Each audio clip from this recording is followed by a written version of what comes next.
ಓಂ ಗಂ ಗಣಪತಾಯೇ ನಮಃ. ನಮಸ್ಕಾರ. ವೇದಾಂಗ ಆಸ್ಟ್ರಾಲಜಿ ಚಾನಲ್ಗೆ ಸ್ವಾಗತ.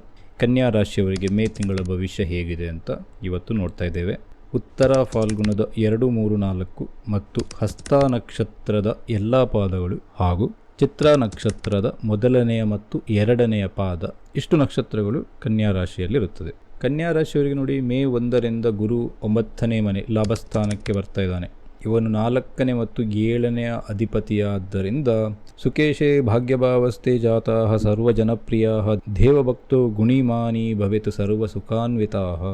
ಈ ಸಮಯದಲ್ಲಿ ಜನರು ನಿಮ್ಮನ್ನು ತುಂಬ ಇಷ್ಟಪಡುತ್ತಾರೆ.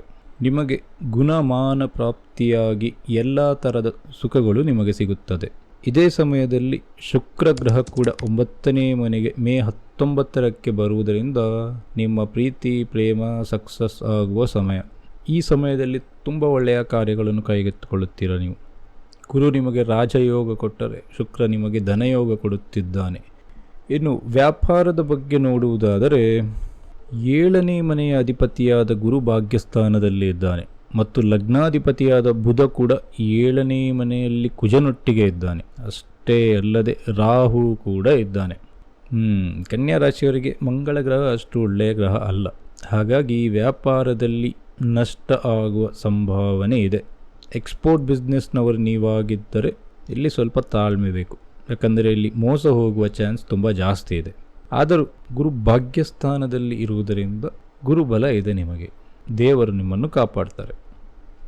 ಇನ್ನು ಉದ್ಯೋಗ, ಇಲ್ಲಿ ಕೂಡ ಅಷ್ಟೊಂದೇನು ಒಳ್ಳೆಯ ಫಲವನ್ನು ಎಕ್ಸ್ಪೆಕ್ಟ್ ಮಾಡಲಿಕ್ಕೆ ಆಗೋದಿಲ್ಲ. ಕೆಲಸದಲ್ಲಿ ಸ್ವಲ್ಪ ಕಿರಿಕಿರಿ ಇರುತ್ತದೆ. ನೀವು ತುಂಬ ಚೆನ್ನಾಗಿ ಕೆಲಸ ಮಾಡಿದರೂ ಬೇರೆಯವರಿಗೆ ಅದರ ಪ್ರತಿಫಲ ಸಿಗುತ್ತದೆ, ಅಥವಾ ನಿಮ್ಮ ಕೆಲಸವನ್ನು ಯಾರೂ ನೋಡುವುದೇ ಇಲ್ಲ, ಹಾಗಾಗಿ ನಿಮಗೇನು ಸಿಗುವುದೇ ಇಲ್ಲ. ವಿದ್ಯಾಭ್ಯಾಸದ ಬಗ್ಗೆ ಮಾತಾಡುವುದಾದರೆ ಎಕ್ಸ್ಪೆಕ್ಟ್ ಮಾಡಿದಷ್ಟು ಮಾರ್ಕ್ಸ್ ನಿಮಗೆ ಸಿಗುವುದಿಲ್ಲ.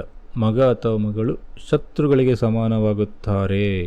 ಆದರೂ ನೋಡಿ, ಉದ್ಯೋಗ ಅಥವಾ ವ್ಯಾಪಾರದಲ್ಲಿ ನಷ್ಟ ಆದರೂ ಮನೆಯಲ್ಲಿ ಶುಭ ಕಾರ್ಯ ಆಗುತ್ತದೆ, ಅಥವಾ ಅದೃಷ್ಟದಿಂದ ಎಲ್ಲೋ ಒಂದು ಕಡೆಯಿಂದ ಧನ ಪ್ರಾಪ್ತಿ ಆಗುತ್ತದೆ. ದೇವರೇ ನಿಮ್ಮ ಕಡೆ ಇರಬೇಕಾದರೆ ನಿಮಗೇಕೆ ಚಿಂತೆ.